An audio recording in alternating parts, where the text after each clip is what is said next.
Hey guys, it's Pip here. Just a very short video today. So apologies that I haven't been doing a video. Last week I was away on placement as a live-in carer. Was working for a lady with dementia who needed quite a lot of care. So my apologies that I didn't get round to that. Having said that, I do want to continue to bring you value, so here is today's short video. It's about commitment. Now, I know I'm not one to speak because, as I say, I haven't been doing these videos, but here's what I learned.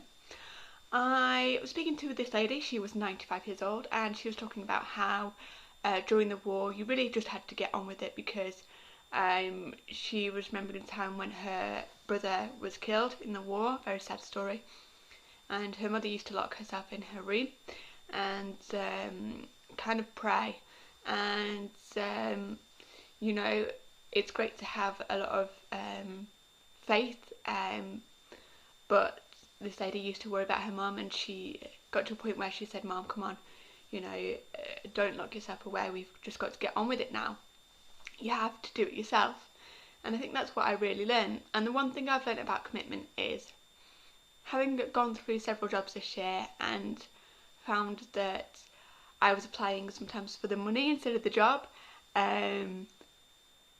Seriously guys, there's always this toss up between the job and the money, and here's what I would say.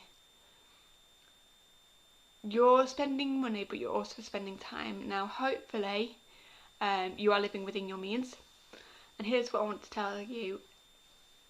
I started a business because I thought that it would maybe give me more independence, more finance to help my family, and it wasn't the real reason I started. I was reading a wonderful book the other day. It's called Millionaire Success Habits by Graziosi. Get this book, get it at your library. Libraries are totally free, guys. You don't have to pay for this. And whilst I don't intend to be a millionaire, and that's one thing I've realised about myself, and I never have, because if we all wanted to be millionaires, surely we would all be completely rolling in it. We would just go for that. Dean does outline a lot of good habits, and in the very first chapter really he talks about someone who became successful, and in the second chapter he talks about this skill called the 7 whys. And basically what it is a lot of people go, oh, I go to work to earn money, I go to work to put food on the table, but it's not really the real reason. It's not a deep enough reason. So the trick is to keep asking why, keep going that level deeper. And I did this last night, and I was really surprised at what I learned. And what I actually learned about myself was the real reason I wanted to start a business was basically because I struggled with self-esteem, and I have felt like I've had a lot of things going wrong over the past few years, people that have hurt me and affected my ability to create relationships and rapport with people. And I really realised that I wanted basically to be in a position where no matter what happened, no matter who tried to hurt me in the future, I would have a stable base to be able to stand on my own 2 feet and say, do you know what, do what you need to do, I've got my stable base and I can walk away, I can stand on my own 2 feet now. And that's really what I wanted. So that was quite an interesting journey, because I always thought it was about my family, and then when certain things within my family changed, I realised that actually that wasn't the real reason. So I would really encourage you to do that. It can be a little bit painful, I'm not going to lie. I just did it on the computer, and my first question was, why did you initially start a business? Maybe you might ask, why are you doing the job you're doing? Why do you want to maybe quit your job, go to college? Maybe you want to, I don't know, start a new course. Maybe you want to move house. But the problem is, so many of us end up doing things and then we get there and we're not happy and we don't really understand why. And I don't want anyone to ever be caught in that trap. You know, I'm 26 years old and I wasn't taught this skill at school. So I was at school, I got good grades, and I was always doing it to kind of just do as I was told, I guess, and just keep having the recognition that I was getting. But at the end of the day, I came out with a ton of subjects. My subjects are biology, psychology, English and geography. And I do enjoy those subjects. I find them very interesting. And what happened was I went to university and I did geography because I wanted to be a seismologist. I wanted to be able to record earthquakes and report them before they hit towns and cities and created the devastation that they can do. But it obviously wasn't a strong enough reason because I didn't stay. I still, I still wouldn't mind being a seismologist, but I chose university for the wrong reasons. I didn't choose what I wanted to be for the wrong reasons. I chose university for the wrong reasons,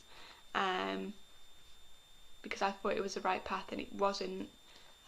So obviously that made me unhappy, and I never ever want anyone to be in a position where you make a choice because you think it's the right thing to do, or it will take you to a place where you want to be, but actually it's not in line and it's not the real thing.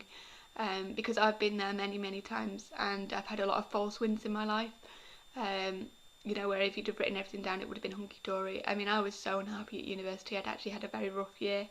The year previous had a lot of people pass away. Maybe wasn't in the best place emotionally, but I really think that when you're going to commit to something, you need to have that deep level of reasoning, because I allow myself to get so distracted, and we all do. I have people in my life that probably shouldn't be in my life because I allow them to continue to be there. They're not really invested in me. I'm not really invested in them. There's nice people. There's nothing wrong with them. It's just that, if you want to succeed at anything, to be quite honest and frank with you, you need to pick one or two things. One of them might be eating properly, and the other thing might be your job, and really hone in on just one or two things, and don't get distracted by all these variables, all these nice things that you can do, because whilst they might be nice, and I'm sure that you'll enjoy them. I mean, I enjoy such a range of different things. I'm obviously excited to try things, but as long as we keep doing that and get distracted, we're never going to get anywhere. And it starts with finding out that deep level of why. And maybe like me, you'll surprise yourself. I never expected myself to come up with things like, I never want to be in a position where someone can hurt me and not be able to turn around and basically say, well, screw you. That was a real surprise to me. So I hope that's helped, and I may not be doing a video every day from now on. I'm going to warn you, just because I want to be honest with you guys, and I will hope to see you very soon. But I do hope that's helped, and I do recommend you to do that exercise. I mean, this is by a guy who is a millionaire, so do it guys, it's going to be worth it. Because I think one thing that people don't realise is being a millionaire, it's not just about the money, it's about the quality of life. You don't become a millionaire by having a poor quality of life, okay? It's not how it works. You have to be successful to get the money, whereas a lot of people think you have to get the money to be successful, and it's actually the opposite way around. So try this exercise. It is a habit towards success, hence the book title, and I do hope it's helped. So I'll see you soon. You take care. Bye now.